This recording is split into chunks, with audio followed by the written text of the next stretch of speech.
Welcome to the Grappling Grappling Rewind Podcast. Welcome to this week on the Grappling Rewind Podcast. On this week's show, we're going to talk a little about Fight to Win 302, and we are going to preview the adult black belt divisions for the 2026 European Championships, kicking off the IBJJF gi majors for the year. As always in the show, I'm your host, Maine, my co-host, Miranda. How you doing, Miranda? Pretty good. How are you? Doing pretty good. We just went through the brackets for Europeans. We thought we were gonna recap Europeans this week because if you look at the Flow Grappling schedule, they used to do the scheduling a little differently.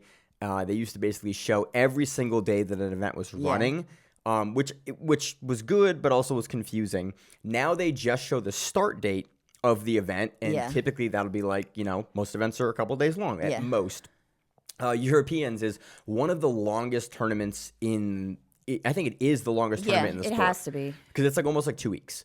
And because they start with juveniles and they do colored belts and they do masters. And so this week we were watching some matches. And they normally do that, but it's normally not as spread out as this one is. Or it's the coverage that we do. I don't remember it being as long as it is. Yeah, because a full week before. Pans, you have Pans, and then after Pans is Pans Kids. But that's a separate event. It's a separate event. Europeans is just European Championships. They do European Masters Championships. They do European Championship Open all at the same time.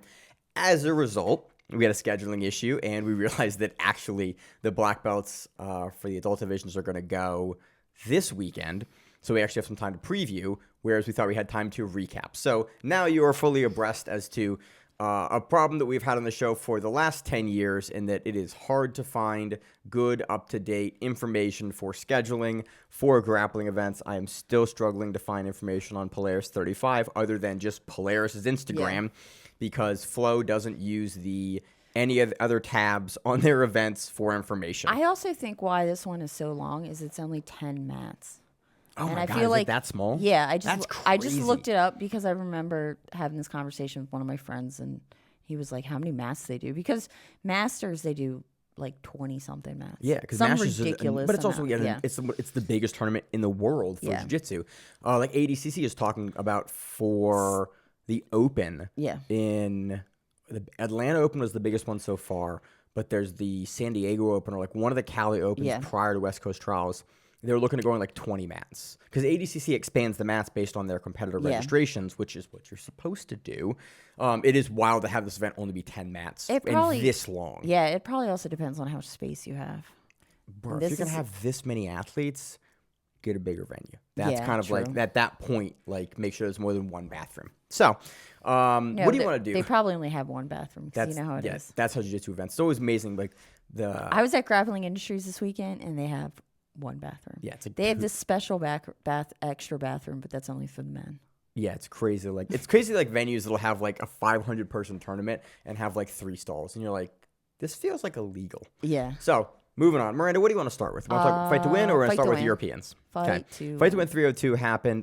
We love Fight to Win. Don't cover them as much as we used to, but we don't have matches, so wanted to pop back in. There were some interesting matches on this card. We saw Hunter Colvin come back. Yep. We haven't covered Hunter in a minute here. I think we haven't covered him since he took someone off the stage at Main Character.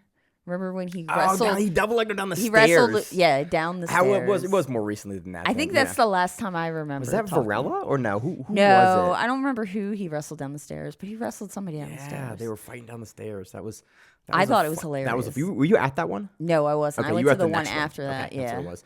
So Hunter Colvin, you have the matchup notes here. We had Hunter Colvin versus Houston Knight. Yep. This sort of looked like a return to form for Hunter Colvin. Yeah. Just snap down, took Houston Knight down, and then gets on top, passes over. There was a couple of different resets. He tried pushed him out. a wedge back take at one point and face planted himself, and I was like, I've done that before, sir. We've all been there.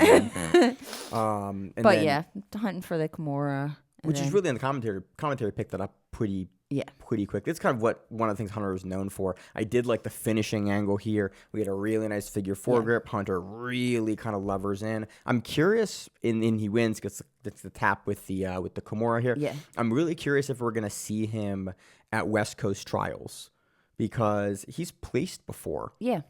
He's been to the Worlds. He's been to ADCC before, I think, right? I believe so. Yes. He went in 2020. I think, was it 2? I don't know.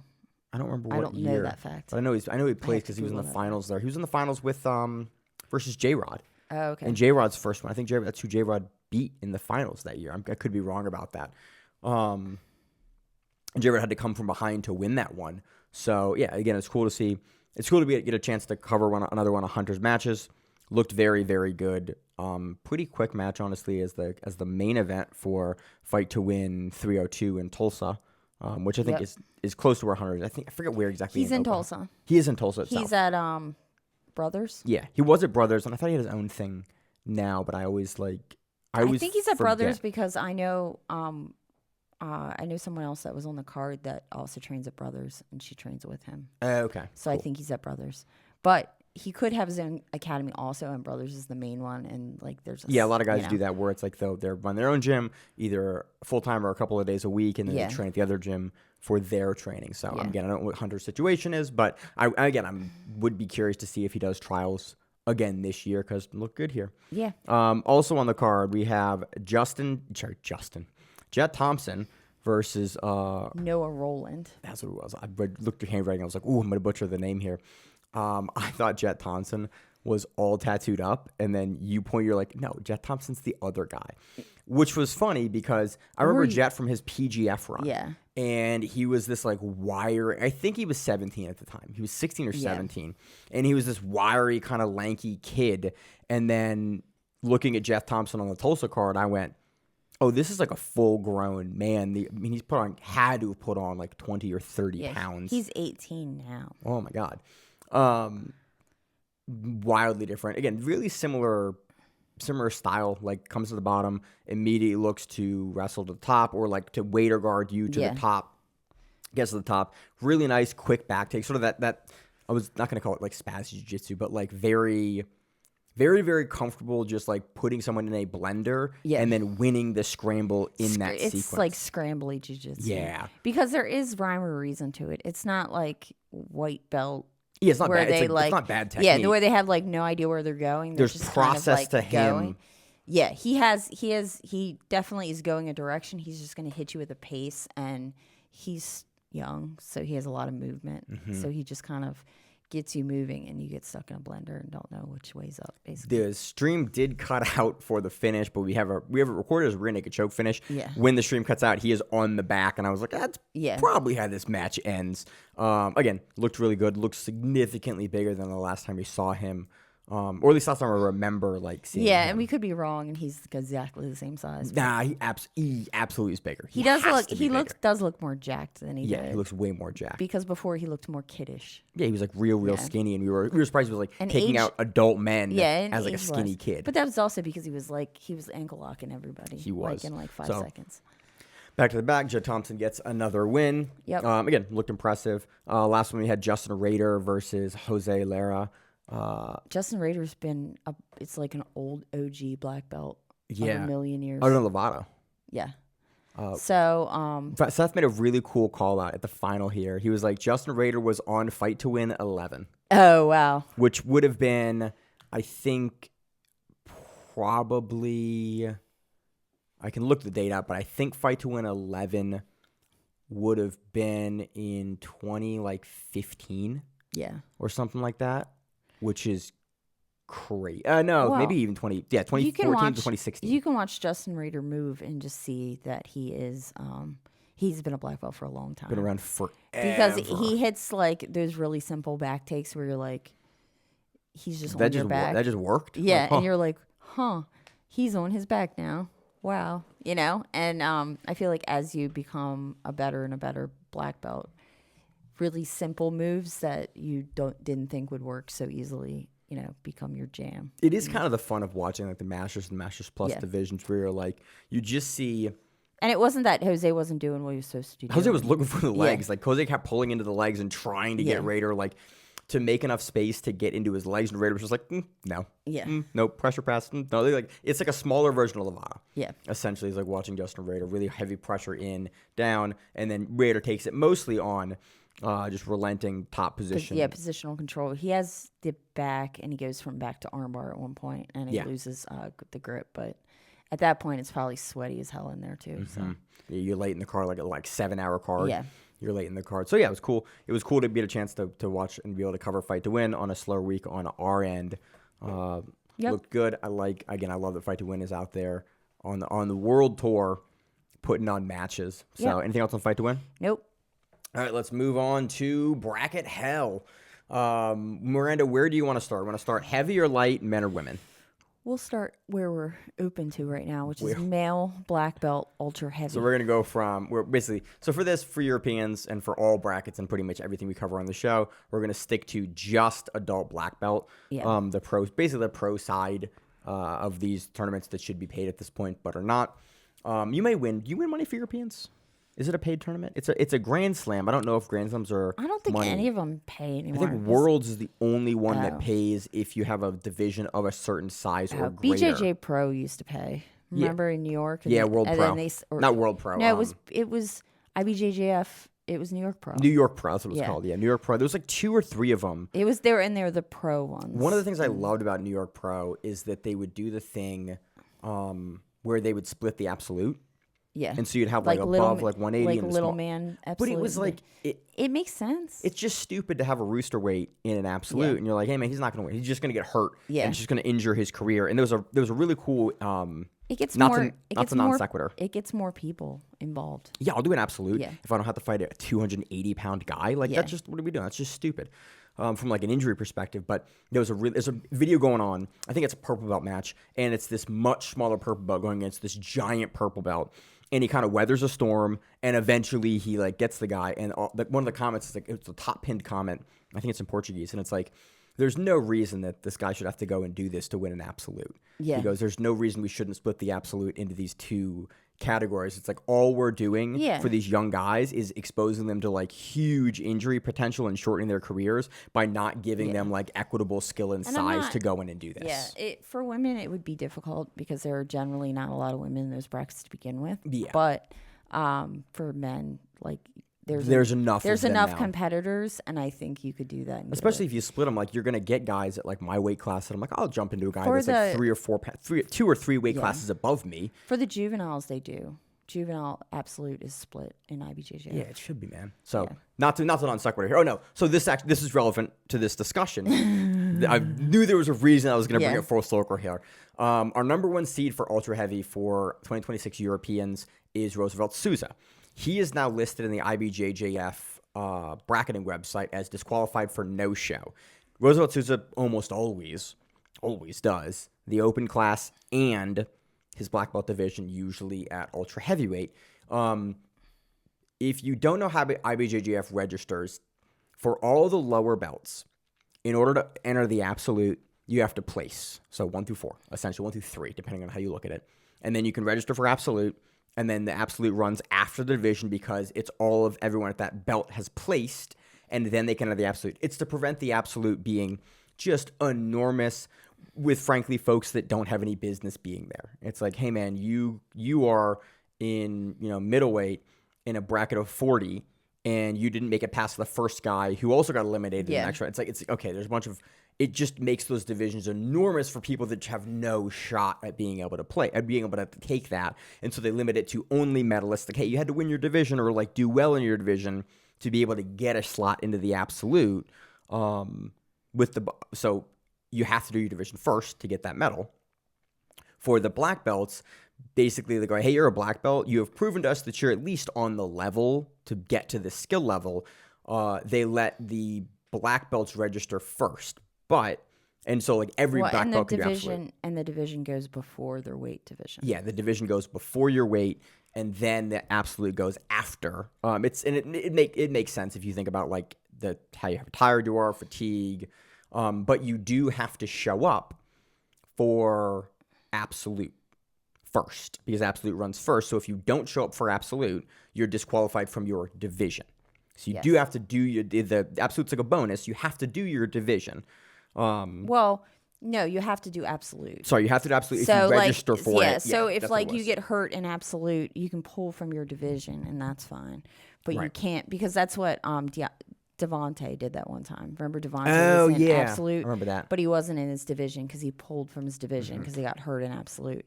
But he went on to win the absolute division, I think. Right. But yeah, I remember that.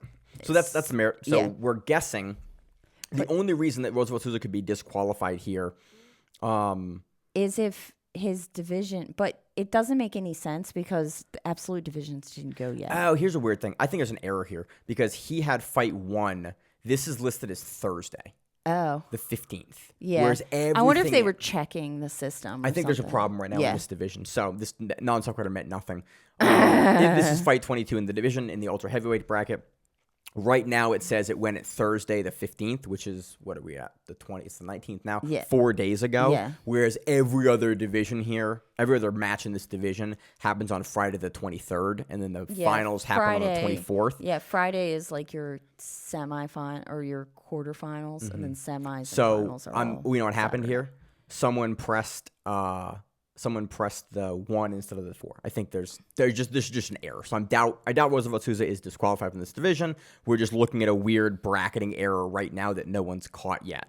So all of that was for nothing. That being said, Roosevelt Souza is number 1 seed in this division.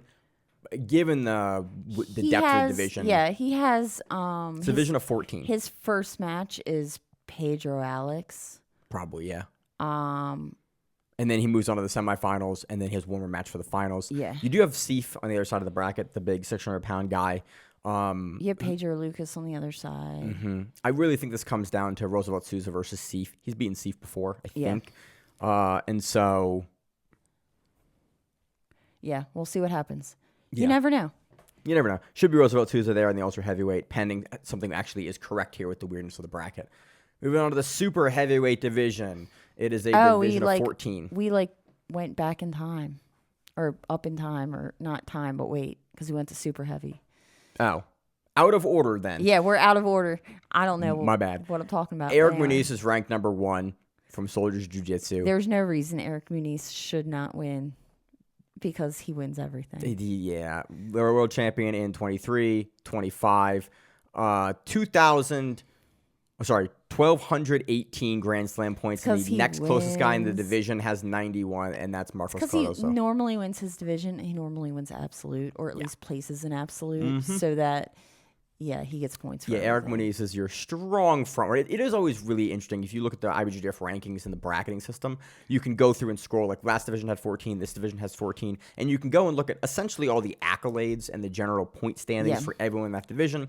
Also, if there's swaps, like for some reason, camps will decide, like, yeah, I don't want this guy face him here, I'll face him here instead. Well, but no, I think it's because they don't want teammates. I think it's a teammate thing. Yeah, like the rankings, it's like, hey, you're both ranked where you should be on the same side here. You're ranked 16th and 24th or whatever it is. You should go here. Okay, we'll swap this guy to the other side of the bracket, and so that's what a swap is. And you can see all of that here, but it is always really funny to look at the points, like the total points for these guys, and then they also list the Grand Slam points for Grand Slam events. They also put former world champion, and the only one marked is Eric Muniz. Yeah, because I don't think he's lost.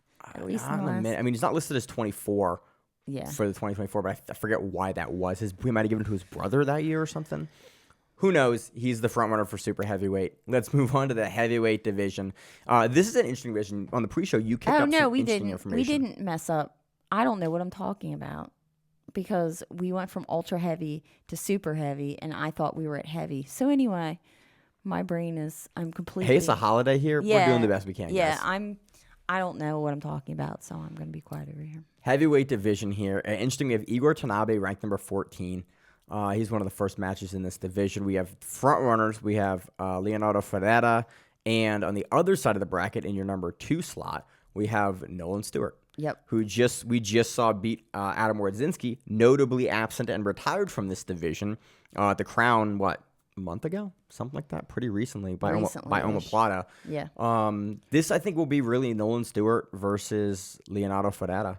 Yeah. Leonardo Ferreira has some good wins recently over, who did he beat recently? He has a win over Felipe Andrew. Yeah. He does have losses. Well, Felipe Andrew cannot do Euros because of the ban. Yeah, Felipe Andrew was banned. And until September of this year, right? September of this year. He year. had a 2-year ban for PEDs. Stuff. And now he'll be back in September, but can't do this one. And again, Leonardo Ferreira really only has losses recently. To like Adam Wardzinski, who's out of this. And then recently, Leonardo Lara in like 2024, so almost 2 years ago at this point. Yeah. So it'll be cool to see him and Nolan Stewart, which is who I'm guessing is going to be in the finals here of that division. So that'll be fun for heavyweight division, a division of 14 as well. A lot of divisions of 14. And and it's a division where they don't have a reigning champion in it. Yeah, which is always cool to have new blood into a division. Medium heavyweight division, one of the bigger divisions we have. This is a division of 23. You do have not returning champion. Another like light division for returning stars. Anderson Ferreira is back off of his 3-month ban. Yeah, but I think he was banned. Just in the U.S. For weed. And then your number 2 ranked guy is going to be Lucas Sadat. Oh, sorry, who's number 2 here? Go down. There Francisco Costas from Alliance. Or it's Eduardo Alves. We have Tarek Hopstock as well on the other side of that bracket. I think keep on going down because I thought I saw somebody. Clay Mayfield is here as well. Yeah, but oh no. I saw Luis Felipe Assis dos Santos. Yeah, number 7. And I thought that was somebody else because the last names always get me, and then I see the first name. I mean, Anderson's what? I thought Anderson was a world champion. He is, but I don't think that weight. Oh, that's what I always forget when they do that. When they move weight, if you move weight, you keep some of your points, but not all of your points. Yeah, they're points of the weight, and so it's weird. Okay, so that's why he's not listed. I thought. And I think he also sometimes does. He does masters. I could be wrong with that one too. Okay. So again, Anderson, I think, is your front runner here, medium heavyweight. Again, he is ranked number 1 in a division where not a lot of folks have a lot of Grand Slam points. Everyone else is listed as literally having 0 Grand Slam points, aside from Ferreira. He is the Pans world champion. The Pans champion? Yeah. Okay. Or not Pans world, but Pans. You know what I'm talking about. I do know what you're talking about here. Let's move on to middleweight division. Very quick side here. We have Tynan Daupra ranked number 1. End of list. 15 guys in the division. Oh, do you see who's number 2? Isn't that Yuri? Gabriel Rodriguez. Mm-hmm. From Novo União? Yeah. Not the Yuri. Who are you thinking of? I'm thinking of dude that does the drop Sayanagis. Oh, I'm blanking on his name. Is that him? I don't think so because he would have been Alliance when I think about it. He's not Novo União. Yeah, Tynan Daupra's in this division. It's the Maisa Bastos problem. Yeah. Generally speaking, if Tynan's here, unless there's something weird that happens with Francisco Lowe or Jansen Gomez, he's going to take everything, and has and does. Side note, if you want to see something really funny, there was a video floating around Instagram of somebody breaking down the him losing to Francisco Lowe and what Francisco Lowe did to like beat a world champion, and that's it was really funny, freaking hilarious. Hey man, Rule 18, you gotta know it. Rule 19. Yeah. So this division, the next division, I have nothing else on the previous division. No. Lightweight division, bigger division for the men, division of 24. We do have Jackson the guy here. You like moving that screen around a lot, don't you? Because everything's at the bottom. I do like moving around. Jackson the guy is at the top of the division here, ranked number 1.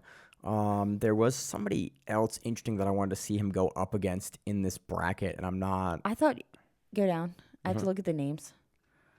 Pedro Henrique. From 6 places here. He's ranked number 2. Really close in points. And the guy has 178 Grand Slam points. Yeah. Pedro Henrique has 137. So like they're kind of close in points. Yeah. And the guy is a former world champion back in 2024. He's the only listed former world champion in any of these right now. Yeah. So again, man, the guys looked really good. Yeah. I think the guy takes the whole thing. I mean, it's a lot of brackets. It is a lot of bracket. Yeah. 24 guys in the bracket. So it's 2 brackets, and they have to fight all the way through. Yeah, but the guy gets that slot into the quarters already. Yeah. You know, he's got the round of 1, 2, 3, and then he'll have 4. So yeah, he gets round of 16. Yeah. Essentially a buy into round of 16. He does potentially have Kevin Maheka, the first round, who's ranked number 16 if he gets by Solid Ice, which would be interesting. Yeah. To see Maheka versus Jackson the guy, but man, the guys looked really good recently in lightweight. Moving on to featherweight division. This one's a fun one, mainly because 2 brackets again. In the division, as for a total, we have 20 people. We have Kennedy Masael Cobrinha Jr. As the number 1 seed in his bracket, and we have Cole Abate as the number 1 seed in his bracket, both on the same side, so it doesn't really matter. Cole Abate is number 2. Yeah, he's sorry, number Cole 1 Abate's in his number 2. bracket, but he's number 2. Right. Really interesting because we should, if you look at your bracketing, Cole will win his bracket, and he has a pretty, not easy run through his bracket, but he is by far the highest ranked. Juin Park at number 7 is the next closest guy in his bracket. On the opposite side, he has Guillermo Sepra, but again, Cole Abate has looked pretty bulletproof recently, especially in his nogi run at Worlds there. And I think his gi game is potentially even better. Maybe. So, because he can lock you down, he can play he can keep the pace to where he wants to keep it, and you can't get away from him as much. That kind of classic AOJ style. I really do think we have Kennedy versus Cole here. You're number 1, you're number 2, and they meet in the finals. Okay. I don't really think or see anyone taking out Kennedy. On his side of the bracket, his best ranked guy is Jun Yun Cho. Not super familiar with him.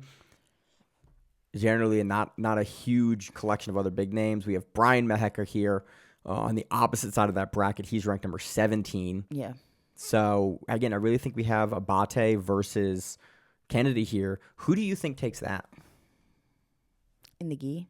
in the gi? Because again, this is really funny. This is sort of, I say Kennedy in the gi. this is funny because this is essentially the Hoffa and Kennedy and this is this is back to you now have Cobrinha and the AOJ rivalry, I think and now you have the son and the new prodigy. I think if it's the gi, it's Kennedy.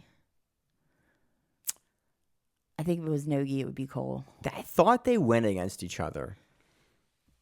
And I forget, it was a bit contentious. I forget who won. I'm looking right now. Because I thought we did this it was a major, it might have been Worlds. And I thought it was an article that kind of brushed off. I think Cole Abate beat Kennedy. And in the article, it was a post, it was a Flow Grappling post, and everyone kind of shitted hey, you kind of dismiss Kennedy there. Give him the respect that he is due. Is the Europeans last year? It was Europeans last year, and Cole beats him. And Cole's first Europeans, I think. Wins. Let's see. And it was super close, if I recall correctly. Yeah, it was 2-2.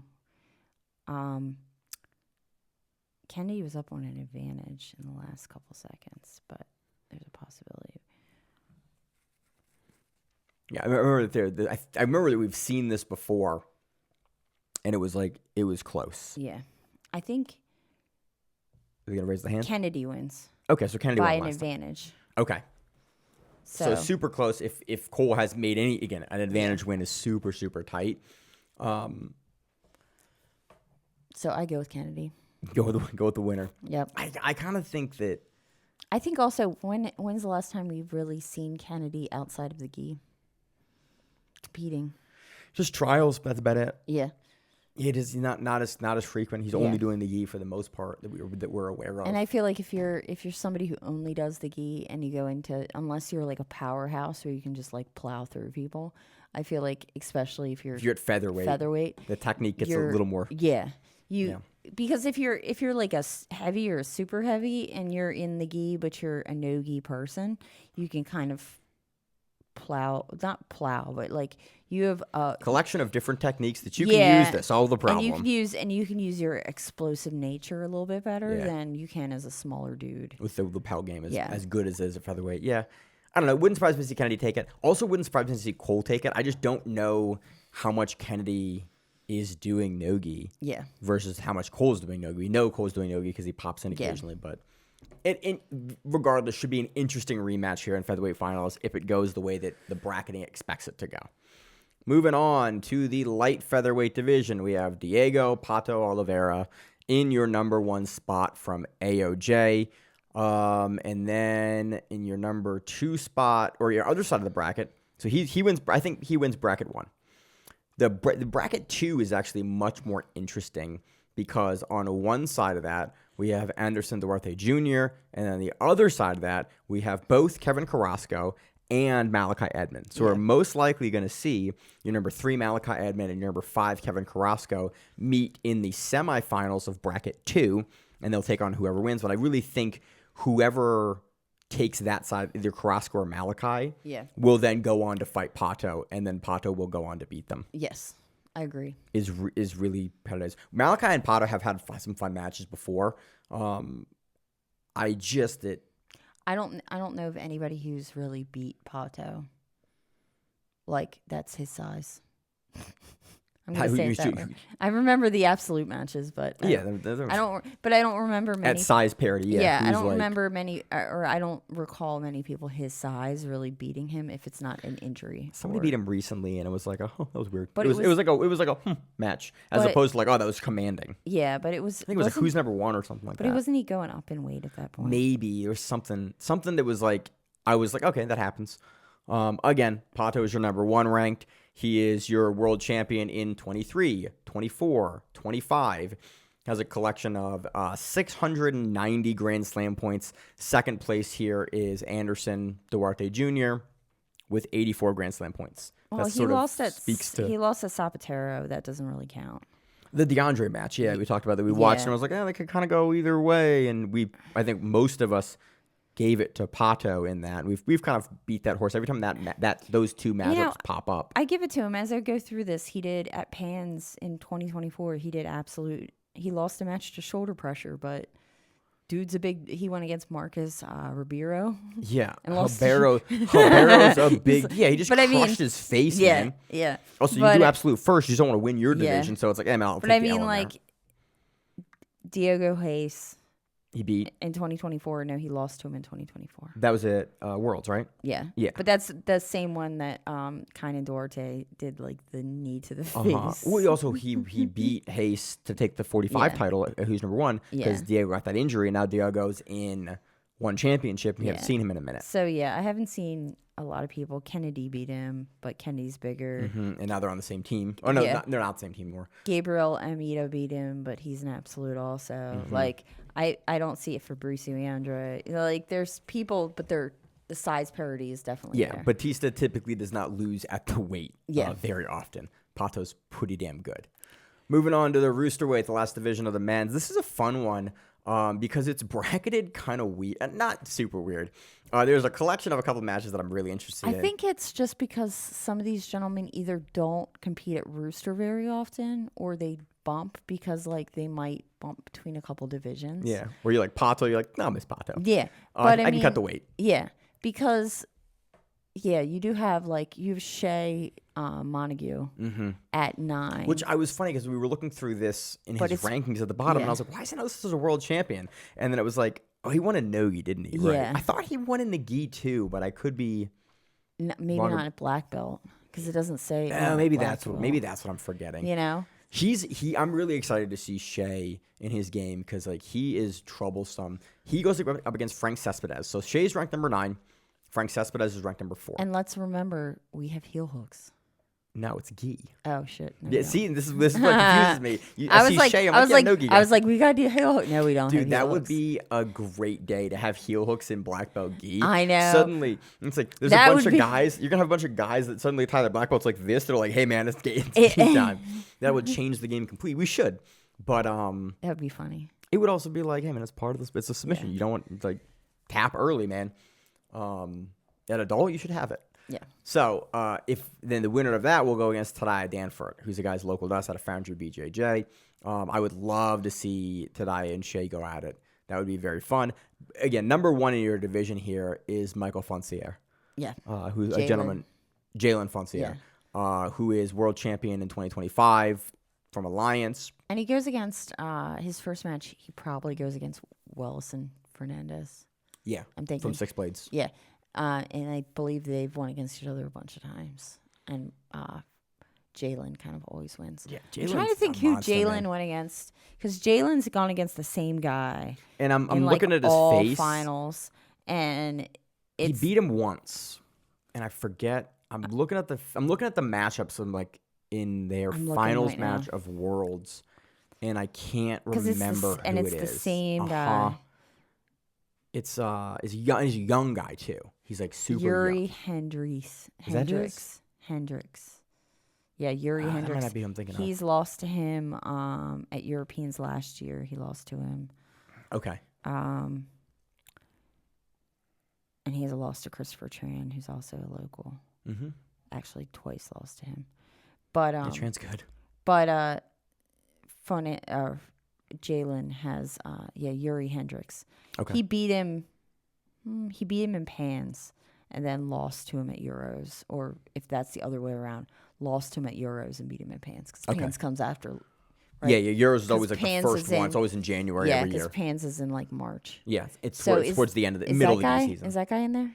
I No. didn't see him. No. No, he's not in there. We have Yuri Campos, Yeah, no. which I think is a different Yuri. Yeah, this is a different Yuri. So Interesting. that does it for the men's divisions. Let's run into the ladies divisions. Let's start it in the order that we traditionally do, starting with the heaviest, starting with super heavy. Division of 4, Gabby Pisana is here. I expect Gabby Pisana to win because Elizabeth Clay is not here, and it is in the gi and not no gi. Yes. Moving on. Heavyweight. Do you have anything else there? No, not really. Moving on. Heavyweight division, a division of 6. Yara Suarez is here, notably not in super heavy against Pisana, which she tends to struggle with. She's beat her like once in the last 3 years, something like that. Yara Suarez is ranked number 1 here, and Anna Lopez Beard is ranked number 2. On the other side, we have Magdalena Loska as number 3 on that same side of the bracket. Again, probably look for Yara Suarez to take this one. Yep. With Pisana not there, she typically does. So that'll be... We might see them in absolute against each other. Probably will. Yeah. We usually do. So would not surprise me. That does it for the heavyweight division. For the medium heavyweight division, a division of 7. We have Ingrid Souza here. I do have to in say, the a 2 division slot. of 7 is still a big division Yeah, for women. for women black belts. Yeah.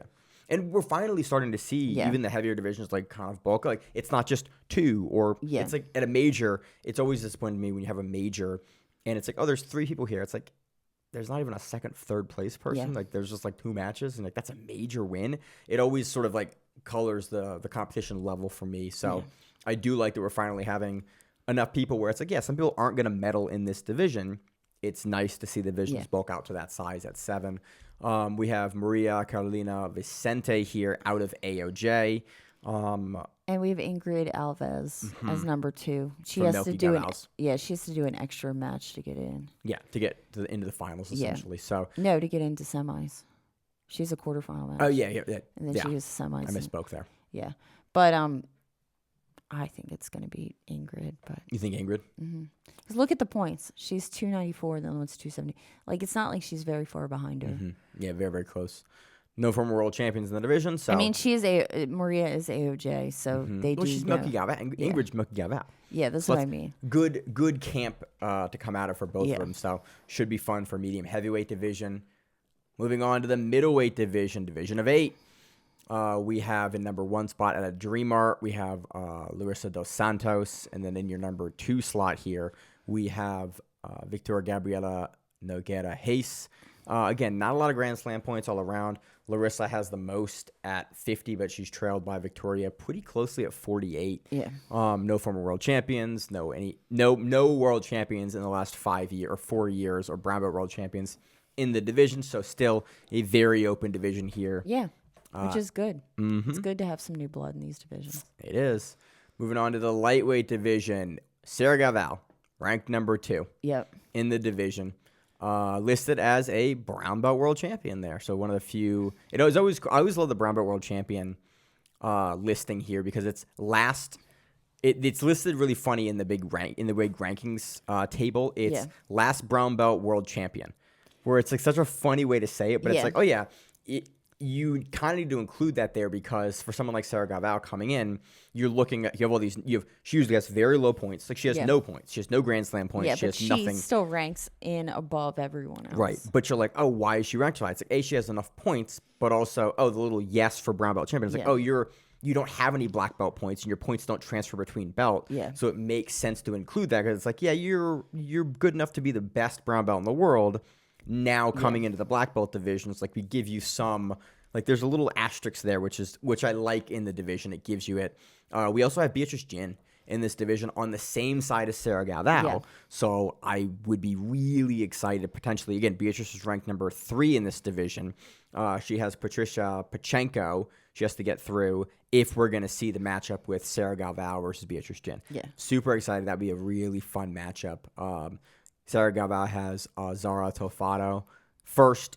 Again, given the rankings, wouldn't surprise me for Sarah to move through. And then on the other side of that division, we have Handerlei de Silva Souza in the number 1 ranking spot with 12 Grand Slam points and 44 points overall to Sarah Galvao's 351. So, again, most likely going to see either Beatrice or Sarah moving in versus de Souza. I would be a little bit surprised to not have Sarah Galvao take this. Yeah, I would be surprised too. Coming in the black belt. Beatrice is very good. Very good. But more nogi. Yeah. And yeah, she does both. She does do both. Absolutely. But I think that Sarah Galvao is 10 years younger. Yeah. And also Andre's daughter. Yeah. And has looked very, very good. And has beat almost everyone that she's gone against. Yeah, aside from like Helena. Yeah. And you're like, okay, that's pretty good list there. Sure, and even in the gi, which is what this tournament is, she's beaten Helena. Yeah. So like, yeah, Sarah's very, very good. Again, I still have some concerns about her submission game, but her points game, especially in IBJJF, is on point and one of the best in the world. Points is what matters in IBJJF. In IBJJF. Moving on to the featherweight division, Larissa Campos in number 1 coming out of AOJ. We have Abby O'Toole on the same side of the bracket, potentially going to be her second matchup. 16-man bracket. Yeah, this is a big 16 bracket. lady bracket. 16 lady bracket in the featherweight division. Number 2, we have Cassia Mora in number 3 spot on the other side of the bracket. This is a good bracket. We also have Thanora Suarez. Oh, we do from Dream Art. Yeah, this is a really good division. We have Maria Pinto from JFC Almeida Jiu-Jitsu in your number Cassia 2 Mora. slot. Yeah, this is going to be fun. Well, Cassia Mora versus, go up real quick. You moved. Sorry. Cassia Mora versus Emilia Pekulski. She's I know that female because she is from Unity, and her and I used to be the same size before I got big. And I would see her in brackets all the time. I'm not an adult. I was always master, but she was always an adult. And I was always like, oh, that Unity girl scares the shit out of me because she was like the same size. But she's good. I love stories like this. Because there's certain people that you know are like the same size as you, and you look down, you're like, because one time when I did the New York Open that one time, I went all the way down to adult. Yeah. And I was like, oh, fuck, man. But she was like the weight class below me, and I was like, great. That I don't have to deal with her. And then there was this other girl, and I was like, I'll fuck this girl up. And she just completely she demolished me. I beat the first girl, the second girl killed me. So yeah, but there's certain... It's for you to watch your bracket. You get to cover your bracket demon now. Yeah, I'm like, you're like, I'm got to miss her. But every once in a while, yeah, I forget that girl's name. But every once in a while, I look back and I'm like, there's certain names that still like stick in my head, and that's one of them. And I'm like, man, That's very. I didn't know that story. That's very funny to me. Who do you have take? This is a really, really good division here. Again, a division of 16 for women is phenomenal at adult black belt. Larissa Campos from AOJ is definitely your front runner here. You have Cassia Mora. That's the thing, is like they're on opposite sides of the bracket. They're potentially going to meet in the finals. Which Thanora has been in finals for a while. I think it's Thanara or Larissa on the one side. Yeah. And then I really think that Cassia Mora beats her side of the bracket. So Cassia Mora is probably going to be in the finals here, either versus Thanara or Larissa. And I'm excited to see that. Yeah, and I don't know how many of these women Cassia has actually won against before. Yeah, I don't know. Again, she's new at black belt, and so I don't. Yeah. I'm curious. Again, Larissa Campo is your last world champion. So, again, I always like to pick the world champion, but Cassia's not that far behind, and also was competing at blue belt 2 years ago. Yeah. So, moving into black belt pretty quickly and having won a bunch of world titles along the way, this is a really good division. So, she has, at Pans in 2025, Cassia Mora beat Larissa Campos. Okay. And you said Larissa's the number the one. current number one, Yeah, and so it was she last beat world her champion. at Pans last year. In semis. But she lost to Maria Luza. Is Maria Luza in that division? I do not see her in this Yeah. division. Oh, no, up there, number 2. Oh, Almeida yeah, she is there, Jiu-Jitsu. yeah. So Maria Luzo Nunes Pinto outpoint fighted her last year at Pans. Okay. So that might be a harder match for her to get through. Cassia? Yeah. She beat Cassia. Yeah. Interesting. Okay. She's the only one. Yeah, she beat Cassia. That's the only loss besides that and Victoria Assis back last year too. Okay. So I was wrong then. So this is a good division. I'm excited. I'm excited for this division. Moving on to the light featherweight division. Unless you have anything else on the light division. No. We have a division of 9, so a smaller division. We're starting to pare back down. We have in your number 1 spot Mia Fungetta, her sister on the opposite side of the bracket, in the number 6 spot, also out of AOJ, Ashley Fungetta. And then we have Andressa. Is this Sintra? No, not Andressa Sintra. Yeah, but we have Josephine Modig. Yeah, Modig's here from Checkmat as well. Again, Mia Fungetta is your black belt world champion. And she was a child champion for many, many years. And then her sister is a brown belt champion. Yeah.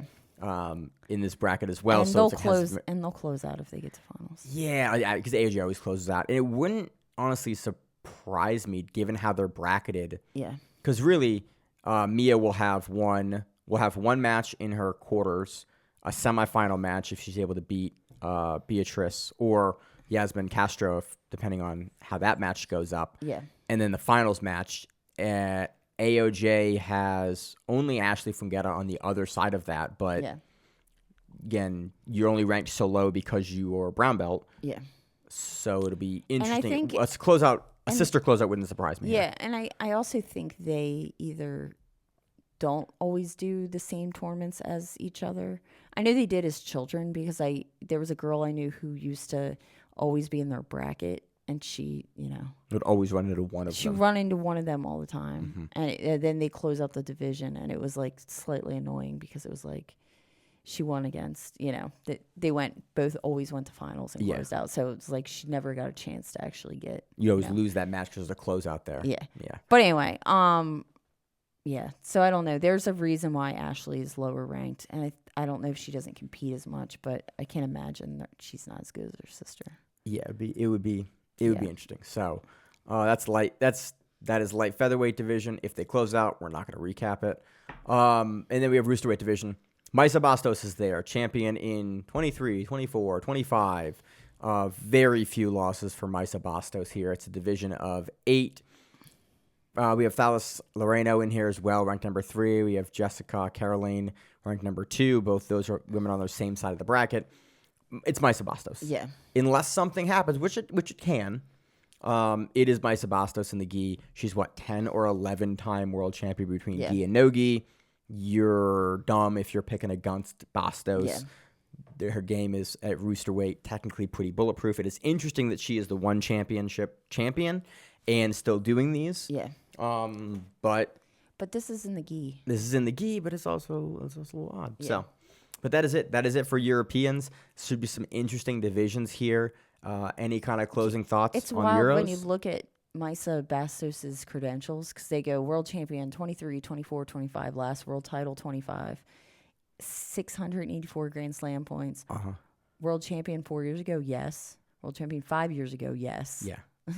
So it's like they list the years and then also list out up to 5 years, and then you're like, oh, she might have one even from 22 in here as well. It's she's some wins at the next weight class up too. Yeah, at light feather. Yeah. So it's like it's wild. Bastos is just incredibly good. Yeah. Again, but give it time. Yeah. We'll have a new champion one day, but it is really cool to watch someone kind of in the prime with that many titles in a row. Maisa goes into the Masters divisions to and you're like, to murder us forever. I know. Dude, Austin and I were talking. We had lunch a couple weeks ago, and so Austin has very strong feelings about, like, if you win a world title, You shouldn't be able You to. shouldn't be able to do masters. And he said this for years, and I've never agreed with him. And then we had like a really good discussion. We were talking about like other sports, and he goes, imagine Michael Jordan like wins with the Bulls, and then he goes on to go and do like rec league, and you're like, hey man, you just can't do like what do you do? I'm playing here for like I have a job. You and could a do family rec and stuff. league. You just like freaking murder. But that's the point. It's like, everyone. why? Yeah. It's like you've already won the world title. Like you don't need to go and do competitive basketball. Like you've done it. Like there's no need. It'd be like Ray Lewis retiring and then going into Then like playing flag You're football. like, what are you doing, man? You're done. Like be retired. Like be done and go into other but things. you never done. Are you ever done? But the point was you don't see it in other sports. They like guys get to the pinnacle. They don't then like come back and go into like a lesser league. Yeah. They don't go into masters after. You're like, it's only really a thing in like jiu-jitsu, combat sports a little bit. And to Austin's point, it was just funny. Like in my division right now, I have Paulo Miao, Lucas Pinheiro. Who else is in my division any given day? You're just like, cool, man. I'm just not like, these guys have been black belts almost as long as I've been training. And I mean, not quite for some of them now. Like, what are we doing here? I remember Lucas Pinheiro was a pan champion. They want to compete. I get it, but man, you did it. Go back to adult. That's your game. You were that good. You got to do it in adult. You can't. Masters is for like the people that. If you don't win a world title, cool, you can do masters. If you win a world title, you can't do it. Austin is very slowly winning me over on this argument. That's because you're getting older, and you're realizing maybe there's a little bit of you're that realizing too. the slowness that comes with age. Yeah, I literally had that conversation. Austin and I were training last night, and I had that conversation about like changing my game as I get older, and it was a very funny conversation. That it was good. We had a couple rounds. I got rounds with him. I got rounds with Josh. It was a fun night of training. So I have nothing else. Europeans is going to happen this week. If you're hearing the show, look for it Saturday. So it'll be early morning, or it's actually mid-afternoon. Early morning, mid-afternoon for Friday and Saturday. But that's is that local time? Yeah, that's local time. Okay. So I don't know what 11 a.m. 3 a.m. usually. Yeah. Something around there. For us, Thursday, Friday, Saturday is usually when you're going to find these things. If these happen, yeah. So that will do it. Any other kind of closing thoughts on the show, Miranda? Nope. It'll be 6 a.m. our time. If it's 11 a.m. Nice. So Zach's time. So yeah.